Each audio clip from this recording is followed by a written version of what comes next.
Varicose veins కి సరైన చికిత్స కోసం సంప్రదించండి ఎవిస్ హాస్పిటల్. నమస్కారం, వెల్కమ్ టు సుమన్ టీవీ. నేను గీతాంజలి. ప్రస్తుతం మనతో పాటు ఇస్కాన్ నుంచి ప్రణవానంద ప్రభుజీ ఉన్నారు. వారి గురించి చెప్పాలంటే ప్రపంచ వ్యాప్తంగా ఎన్నో ప్రదేశాలకు వెళుతూ ప్రవచనాలు చెబుతూ ఉన్నారు. ప్రత్యేకంగా శ్రీకృష్ణ భగవానుడు గురించి, ఆయన లీలల గురించి, ఆయన తత్వం గురించి, మన నిత్య జీవితంలో మనకు అవసరమయ్యేటువంటి ప్రతి విషయము, మనకు వచ్చేటువంటి ప్రతి సందేహము భగవద్గీత చదివితే అందులో మీకు ఒక సమాధానం దొరుకుతుందని చెప్తారు ప్రభుజీ. అందులోనూ ఎన్నో సందేహాలు మనకు వస్తూ ఉంటాయి. ప్రత్యేకంగా ఆయన మాటలు ఎలా ఉంటాయంటే చిన్నవాళ్ల నుంచి పెద్దవాళ్ల వరకు ప్రతి ఒక్కరికి అర్థమవుతుందా కృష్ణ తత్వం గురించి. అలాగే మరొకసారి వారిని స్టూడియోకి ఆహ్వానించాము. వారితో మాట్లాడి మరిన్ని విషయాలు తెలుసుకుందాం ఆ కృష్ణయ్య గురించి. ప్రభుజీని ఆహ్వానిద్దాం. హరే కృష్ణ ప్రభుజీ, ఎలా ఉన్నారు? మళ్ళీ గ్యాప్ వచ్చింది. గ్యాప్ తర్వాత చాలా సంతోషం మాట్లాడడం. ఎన్నో ప్రశ్నలు, అంటే కనీసం ఒక సంవత్సరం అవుతోంది, సంవత్సరంన్నర దగ్గర. ఈ టైంలో చాలా మందికి సందేహాలు తీరాయి, వాళ్ళ సన్మార్గంలో వెళ్తూ ఉన్నారు. కానీ ఇంకా చాలా మంది ముందుకొస్తూ ఉన్నారు, సందేహాలు అడుగుతున్నారు నివృత్తి చేసుకోవడానికి. ఇందులో భాగంగా చుట్టూ అంత నెగిటివిటీ పెరిగిపోతుంది. అటు సొసైటీలోనూ నెగిటివిటీ చూస్తున్నాం, ఇళ్ల పరిసరాల్లో చూస్తున్నాం, ఇంట్లో చూస్తున్నాం, మా ఒంట్లో కూడా చూస్తున్నాము. అసలు ఏంటి నెగిటివిటీ, ఎందుకు ఇంతగా ఎక్కువైపోయింది, దాని నుంచి బయటపడే మార్గాలు ఏమన్నా ఉన్నాయా అని అడుగుతున్నారు. నెగిటివిటీ నుంచి బయటపడాలి అని అంటే పాజిటివిటీ వ్యక్తి దగ్గరికి వెళ్ళాలి. మన నేచర్, మీరు అన్నారు కదా, మన ఒంట్లో నెగిటివిటీ ఉంది, కుటుంబంలో నెగిటివిటీ ఉంది, సమాజంలో నెగిటివిటీ ఉంది అని. నెగిటివిటీ ఉంది, పాజిటివిటీ కూడా ఉంది. మనం జస్ట్ పాజిటివిటీ దగ్గరికి వెళ్ళాలి, అది మనం చేయాల్సిన ప్రయత్నం. మనం ఎలాంటి వాళ్ళ, ఇప్పుడు చూడండి, ఇనుము అయస్కాంతం దగ్గర పెట్టామనుకోండి, అయస్కాంతం యొక్క శక్తి ఇనుముకి వస్తుంది. మీరు ఎప్పుడైనా ఎక్స్పెరిమెంట్ చేస్తారు? చిన్నప్పుడు మా టీచర్ ఈ విషయాన్ని చూపించేది. అయస్కాంతం పైన ఇనుముని బాగా కొద్దిసేపు రాసి ఇంకొక ఇనుము దగ్గర పెట్టామనుకోండి, లాగేస్తుంది. ఇనుము నేచర్ కాదు, కానీ అయస్కాంతం దగ్గర ఉండటం వల్ల ఇనుముకి కూడా ఆ అయస్కాంత శక్తి వచ్చింది. అలానే మనం ఎంత నెగిటివ్ గా ఉన్నా సరే ఒక పాజిటివిటీ కనెక్ట్ అయిపోయాం అనుకోండి, మనకు కూడా పాజిటివిటీ వస్తుంది. ఈ ప్రపంచంలో అన్నిటికంటే పాజిటివ్ సోర్స్ ఏదైనా ఉంటే అది భగవంతుడే. భగవంతుడి దగ్గరికి ఎంత దగ్గరగా ఉన్నాం అనుకోండి, మనం అంత పాజిటివ్ గా ఉంటాం. మనం ఎంత ఆధ్యాత్మిక మార్గంలో ఉన్నాం అనుకోండి, అంత పాజిటివ్ గా ఉంటాం. ఇది చాలా మందికి తెలియదు. నెగిటివిటీ, బాధలు, డిప్రెషన్, మెంటల్ హెల్త్ అని పాపం బాధపడుతుంది. కానీ దీని అన్నిటికీ ఒక సొల్యూషన్ ఏంటి అని అంటే పాజిటివ్ గా మన మైండ్ సెట్ ని మార్చుకోవటమే. ఎలా మార్చుకోవటము అనేది మంచి వాళ్ళ యొక్క సాంగత్యంలో ఉండటం, మంచి విశేషములను వినటం. ఇప్పుడు గణపతి ఉత్సవం చేసుకోబోతున్నారు అందరూ కూడా. వినాయకుడిని చూసారనుకోండి, ఫస్ట్ విషయం మనకు కనిపించేది ఆయన పెద్ద పెద్ద చెవులు కనిపిస్తాయి. కరెక్ట్. నోరు కనిపించదు, తొండం కింద ఉంటుంది, కానీ చెవులు మాత్రం కనిపిస్తాయి. మనకి ఈ ప్రపంచంలో గణపతి చెప్పేది ఏంటి అని అంటే మంచి మాటలు వినడానికి ఎక్కువగా శ్రద్ధని పెట్టు. అందరూ కూడా బడబడ బడబడ మాట్లాడడానికి చాలా ఇంతూజియాస్టిక్ గా ఉంటారు, కానీ వినడానికి ఇంతూజియాస్టిక్ గా ఉంటారు. కాబట్టి ఎంత మనం మంచి విషయాలు వింటామో, మీకు ఒక ప్రిన్సిపల్ చెప్తాను. Good in, good out, bad in, bad out అనే ప్రిన్సిపల్ ఉంది.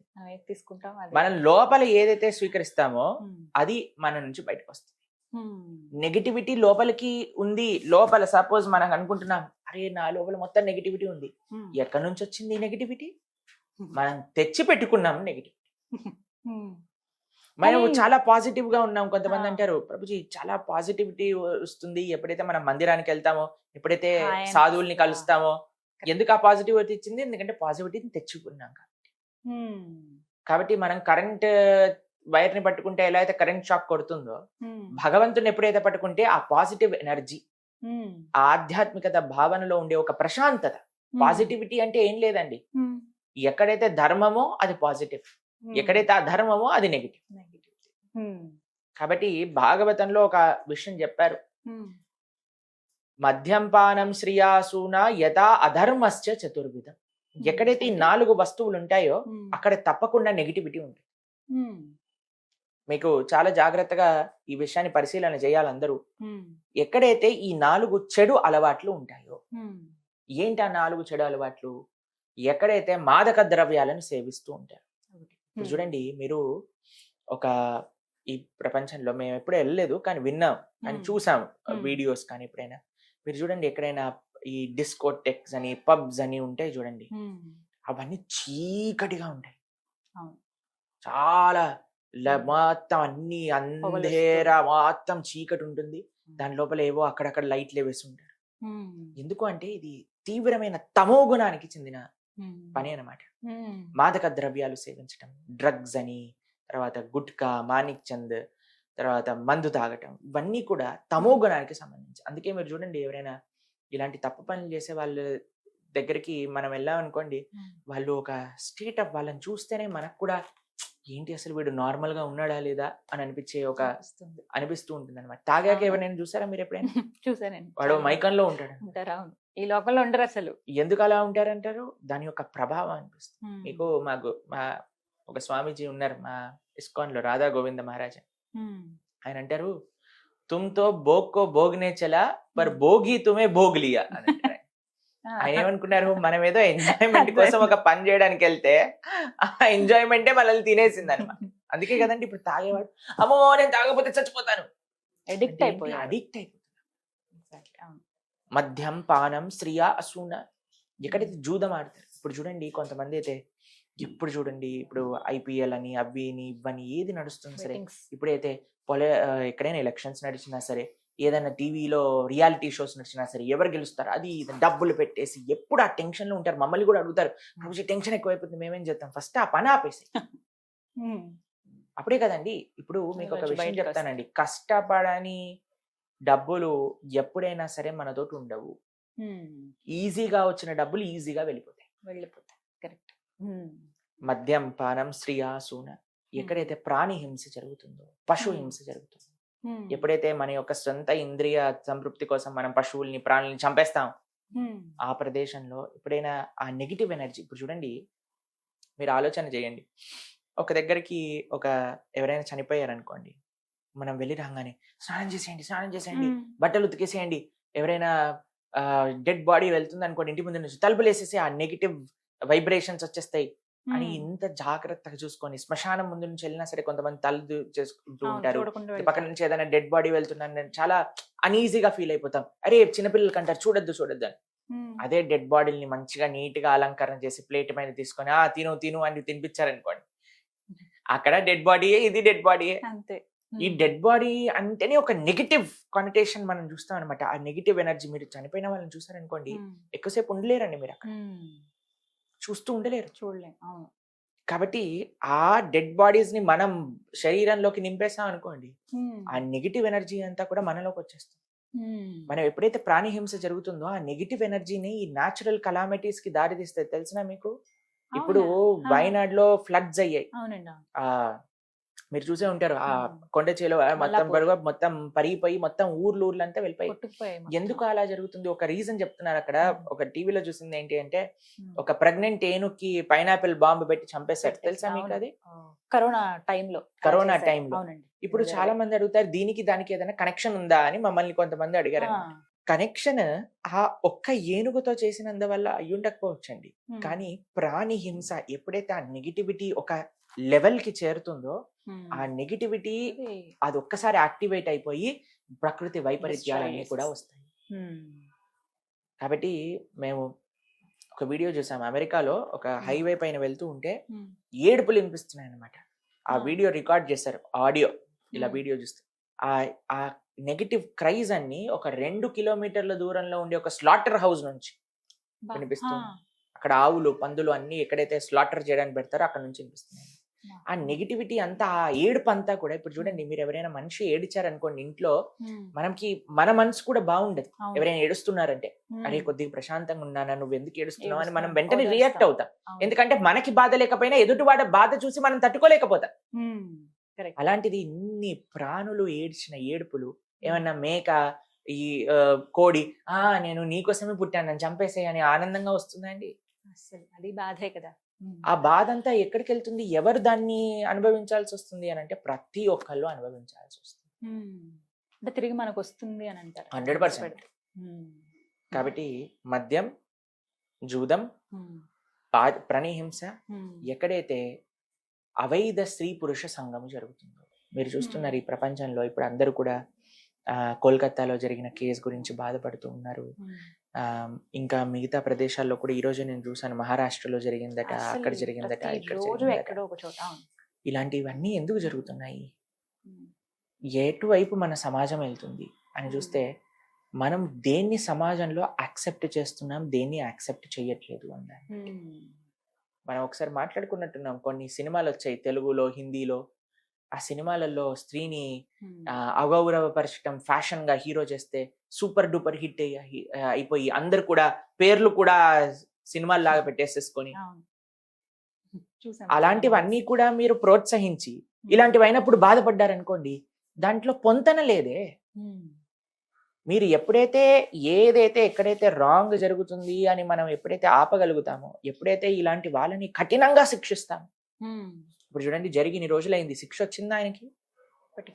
ఇంకా ఎవరు చేశారో ఏంటో ఏం తెలియట్లేదట. ఇంకా రోజుకి ఒక ట్విస్ట్ లాగా ఒక్కొక్కటి తెలుస్తుంది. ఎంతమంది ఇన్వాల్వ్ అయ్యారు అసలు? ఆ జూనియర్ డాక్టర్ పరిస్థితి చూస్తే అసలు ఎంత దారుణంగా, అసలు రాక్షసులు కూడా అలా చేస్తారా లేదో కూడా మనకు తెలియదు. ఎందుకు ఈ రాక్షసత్వం పెరిగిపోతుంది అని అంటే, ఆ రాక్షసత్వాన్ని మనమే ఇంటర్నెట్ ద్వారా, సినిమాల ద్వారా, సీరియళ్ల ద్వారా ఎక్కిస్తున్నారు జనాల్లో. అంటే కేవలం అవి చూసే చెడిపోతున్నారు అవే. మరి ఇప్పుడు మీరు చెప్పండి, ఒక పిల్లవాడికి చెడు ఆలోచన ఎలా వస్తుంది చెప్పండి? అవి చూసినప్పుడే. ఒక చిన్న పిల్లవాడు ఉన్నాడండి, మీ అబ్బాయి ఉన్నాడు, ఇప్పుడు ఆయనకి ఏంటి మంచి ఏది చెడు ఎలా తెలుస్తుంది చెప్పండి మీరు? మనం చెప్పే దాన్ని బట్టి. ఓకే, నెక్స్ట్ ఇంకొకటి తను చూస్తాడు, ఏదైనా చూసినప్పుడు దాన్ని బట్టి. ఓకే, తర్వాత ఇవే ఉంటాయి. అంతే కదండి. మనం ఏం చూపిస్తాము, మనం మంచి చూపిస్తే మంచి నేర్చుకుంటాడు, ఇది తప్పు అని మనం నేర్పిస్తే తప్పు అంటాడు. అంతే కదా, అదే నేను అంటున్నది. ఇన్ని విషయాలు మనం చెప్తున్నాం, ఇన్ని మంచి విషయాలు చెప్పడానికి ప్రయత్నం చేస్తున్నాం. ఎంత ప్రయత్నం చేస్తున్నాము మంచి విషయాలు, మంచి మార్గంలో ఈ దేశంలో ఉండే యువత వెళ్ళాలని, మంచి మార్గంలో ఈ దేశ భవిష్యత్తులో ఉండే చిన్నపిల్లలు ముందుకెళ్ళాలని, మనం మారి మంచి మార్గంలోకి వెళ్ళాలని. కానీ మేము చేసే ఇన్ని ఎండేవర్స్ కి ఒక్కసారి నీళ్లు పోసేస్తారు. ఒక సినిమా రిలీజ్ అవ్వగానే జనాలందరూ పిచ్చోళ్ళలా ఆ సినిమా వెనకాల వెళ్ళిపోయి ఆ హీరోలు చెప్పే. మీకు ఒక విషయం చెప్తానండి, ఎందుకు మేము సినిమాలను ఇంత ఘోరంగా ఖండిస్తాము, ఎందుకు wrong ideals, wrong role models ఖండిస్తామంటే, ఇప్పుడు మీరు చెప్పండి, నేను మా గురువు గారి ప్రవచనం వినడానికి మేము యూట్యూబ్ లో, ఇప్పుడు మేము స్టూడియోకి వస్తున్నప్పుడు కూడా మా గురువు గారి ప్రవచనం వింటూ ఉన్నాం అనమాట. మధ్యలో యాడ్ వస్తుంది. యాడ్ వచ్చేసరికి మేము చూడంగానే ఎవరబ్బా ఈ యాడ్ లో ఉన్నది అనగానే, పేర్లు చెప్పను అనుకోండి, పెద్ద పెద్ద బాలీవుడ్ హీరోలు అందరూ ఏం చేస్తున్నారు తెలుసా? ఒకడు గుట్కాని ప్రమోట్ చేస్తాడు, ఒకడు జూదాన్ని మీరు పేకాట ఆడండి, డబ్బులు పెట్టుకోండి అని మొత్తం చెప్తాడు. దాని తర్వాత ఫాస్ట్ గా వెళ్ళిపోతుంది, ఇది దీంట్లో ఏమంటాం డబ్బు నష్టం కలుగుతుంది జాగ్రత్త అని ఫాస్ట్ గా చెప్పేస్తాడు వాడు. అంతే. వీడొచ్చి గుట్కా తినమంటాడు, వీడొచ్చి జూదం ఆడమంటాడు, ఇంకొకడు వచ్చి కూల్ డ్రింకులు తాగమంటాడు, ఇంకొకడు వచ్చి చాక్లెట్లు తినమంటాడు, ఇంకొకడు వచ్చి స్త్రీలను కొట్టి అవమానించి వాళ్ళని హింస పెట్టి అలాంటి సినిమాలు నడిపి జంతువు అని పేరు పెట్టుకొని సూపర్ హిట్ కొనుక్కొని లక్షల కోట్లు సంపాదించేస్తాడు. వీళ్ళని మనము ఐడియల్స్ గా, వీళ్ళ వెనకాల క్రేజ్ పెంచుకొని చెడ్డ బూతులు మాట్లాడే వాళ్ళు, అసాంఘికంగా ప్రయత్నించే వాళ్ళందరినీ కూడా మనము వాళ్ళ దగ్గరికి వెళ్ళి మేము వాళ్ళ ఫ్యాన్స్, మేము వాళ్ళది అది అని చెప్పుకుంటూ తిరుగుతున్నారు మీరు. ఇలాంటి పరిస్థితిలో దేశ యువత ఉంటే మనకి అసలు ఈ దేశానికి మంచి భవిష్యత్తు ఉందంటారా చెప్పండి? అంతే, ఎక్కడ చూసినా నెగిటివిటీ ఉంది. మనకి ఇప్పుడు మా పక్కన ఒక దేశం ఉంది చైనా అని. మీకు ఒక విషయం తెలుసా, ఇన్ని సంవత్సరాలు భారతదేశంలో వచ్చిన ఒలింపిక్ మెడల్స్ ఎన్నైతే ఉన్నాయో వాళ్ళకి ఒక్క ఒలింపిక్స్ లో అన్ని మెడల్స్ వచ్చాయి. మన వాళ్ళు బిగ్ బాస్ అని, ఈ చెత్త అని, ఆ చెత్త అని, వీటి గురించి 24 గంటలు ఫేస్బుక్ లో, ఇన్స్టాగ్రామ్ లో రీల్స్ చూసుకుంటూ వేరే వాళ్ళ జీవితాల్లో ఏం జరుగుతుందని, ఈ హీరో ఏం చేస్తున్నాడు, ఆ హీరో ఏం చేస్తుంది, ఈ హీరోయిన్ ఏం చేస్తుంది, ఆ హీరోయిన్ ఏం చేస్తుందని మొత్తం కూడా పాశ్చాత్య దేశాన్ని వెనకాలకి వెళ్ళి మన గోతే మనం తవ్వుకొని దాంట్లో పడిపోతున్నాం. ఇలాంటి పరిస్థితి ఉన్నప్పుడు మనకి ఎక్కడండి ఇంకా నెగిటివిటీ ఉందని బాధపడి మీరే కొని తెచ్చుకుంటున్నారు నెగిటివిటీ. మరి ఉన్నాయి, వీటన్నిటిని పక్కన పెట్టాలంటే దేవుని చేరుకోవడం ఒకటే మార్గమా? కాదండి, మీకు ఒక విషయం చెప్తాను. ప్రశాంతంగా బ్రతకాలి అనుకుంటున్నారా లేదా? తెలిసి ఇందులో విషం ఉంది, కొద్దిగా విషం తాగండి, కొద్దిగా బాగుంది అని అంటే మీకు దాహం వేస్తుంది, ఈ విషం తీసుకోండి దాహం తీరిపోతుంది అని అంటే మీరు తాగుతారా? అస్సలు. పర్వాలేదు, నాకు దాహం తీరకపోయినా పర్వాలేదు, నేను ఒక గంట సేపు అయినా వెయిట్ చేస్తాను, నేను నీళ్ళు వచ్చినప్పుడే తాగుతానంటారా? అవును. మరి మీరు బ్రతకాలి, మీరు ఆనందంగా ఉండాలి అంటే దీన్ని పక్కన పెట్టాల్సిందే. ఇది ఎంటర్టైన్మెంట్ అనుకోవటం అది మనం చేసే తప్పు. కానీ ఒక సేవలో ఒక ఆనందం ఉన్నది, ఒక ఆరాధనలో ఒక ఆనందం ఉన్నది, మంచిగా బ్రతకటంలో విలువలతో ఒక ఆరాధన ఒక ఆనందం ఉన్నది అని తెలిస్తే కదా, ఎప్పుడైతే ఈ విషయాలని ఆపితే కదా ఆ విషయాలు తెలిసేది మనకి. చిన్నప్పటి నుంచి పుట్టిన చిన్ని పిల్లవాడి దగ్గర నుంచి ఫోన్ పెట్టేసి నువ్వు ఈ చూడు అది చూడు అని చూపించేస్తూ మేము చూసాం. చిన్న చిన్న పిల్లలండి, ఇంత పిల్లలకి వాళ్ళమ్మ ఒక దగ్గర చూసాం మేము, ఒక వల్గర్ సాంగ్ పెట్టి డాన్సే అంటే ఈ చిన్ని పిల్ల దానికి డాన్స్ వేస్తాం, దానికి మురిసిపోతున్నారు. ఇలాంటి పనులు చేసినప్పుడు మనకి ఏం నేర్పిస్తున్నాము, ఏం చేతుల్లోనే ఉంది ఏదైనా. కాబట్టి అందరూ ప్రయత్నం చేయాలండి. ఇప్పుడు మనం ఇంత ఆధ్యాత్మిక ప్రోగ్రామ్ చేసేసి మళ్ళీ మనం ఏదైనా భౌతికంగా మాట్లాడేసేసి పిచ్చి పిచ్చి విషయాలని కూడా మనం ప్రమోట్ చేసేస్తాం అనుకోండి, అప్పుడు మనం ఎండేవర్స్ మొత్తం కూడా పోయినట్టే కదండి. కాబట్టి మనకి ఈ విషయం అర్థం కాదు, చాలా మందికి పట్టదు. ఈ రోజు నిన్న ఈ రోజు మనం కర్ణుడి పైన ఒక పాడ్కాస్ట్ చేసాం, గుర్తుందా? ఆ వీడియో చూసాను, ఎందుకో నాకు యూట్యూబ్ లో సజెషన్ వచ్చింది. అయితే దాన్ని చూసాను, కమెంట్స్ చదువుతున్నాను అనమాట. అందరూ కూడా I stand with Karna, Karna super hero, Karna super star, Karna is emotion, Karna is love అని పెట్టారు.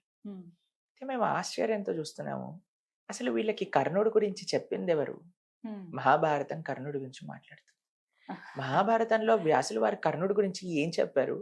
వీడేదో శాస్త్రం తెలిసినట్టు ఒక సినిమా చూసేసి Karna is emotion, Karna is love అంటూ ఉందంటే మీరు డైరెక్ట్ గా కూడా కోల్కతాలో ఆ జూనియర్ డాక్టర్ తోటి చేసిన హింసాత్మకంగా ప్రవర్తించిన వ్యక్తులు ఎవరైతే ఉన్నారో వాళ్ళని సపోర్ట్ చేసినట్టే. మనం మాట్లాడుకున్నాం కదా, ద్రౌపది దేవిని అవమానించామని చెప్పిందే కర్ణుడు. మళ్ళీ Karna is emotion, Karna is love, Karna is our great hero, Karna is role model. ఇలాంటి చెత్త వాళ్ళు ఉన్నంత వరకు కూడా మన దేశం ఇలానే ఏడుస్తుంది. అందుకే మనం ఎందుకు మాకు ఈ బాధ, ఒకటే ఒక బాధ ఉంటుంది మాకు, ఈ దేశ యువత తప్పుడు మార్గంలో వెళ్ళిపోతున్నారు. ఈ దేశ యువతకి మంచి మార్గం చెప్పేవాళ్ళు తక్కువ అవుతున్నారు. మంచి మార్గం చెప్తున్నా సరే వినేవాళ్ళు ఎంతమంది, ఎంత ప్రయత్నం చేస్తున్నాం. మా జీవితం అంతా కూడా భగవద్ ధర్మ మార్గంలోకి సమర్పణ చేసి మేము ఈ రోజు మాట్లాడుతున్నాం అంటే ఏది కూడా మాకు రిటర్న్ అవసరం లేదండి. ఎప్పుడైనా మేము ఏదైనా ఆశించామా? అసలు ఒకటే ఒక విషయం, మా ఆశయం ఏంటి అని అంటే, ఎవరైనా పిల్లలు విని వాళ్ళకి మంచి విషయాలు తెలుసుకుంటారేమో అనే భావన. కాబట్టి ఎంత వరకైతే మన సమాజం ఈ కట్టుబాటులో ఉండదో, మనము మంచి వ్యక్తుల దగ్గర నుంచి మంచి విషయాలు, ఏవైతే శాస్త్రీయమైన విషయాలు వాటిని మేము వింటాము అని సంకల్పం చేసుకోదో, అప్పటి వరకు నెగిటివిటీ అనేది ఉంటుంది. ఆ నెగిటివిటీ అనేది పెరుగుతుంది. మీ చాయిస్ మీ చేతుల్లో ఉంది, మీ పిల్లల చేతుల్లో ఉంది. మీరు ఎలా పిల్లల్ని పెంచుతుందో ఉంది. మనకి పాజిటివ్ ఆప్షన్స్ ఉన్నాయి, నెగిటివ్ ఆప్షన్స్ ఉన్నాయి. మనం ఏం చూస్ చేస్తామో దాన్ని బట్టి అదే ఫ్యూచర్ ఉంటుంది. చక్కగా వివరించారు ప్రభుజీ. హరే కృష్ణ. హరే కృష్ణ.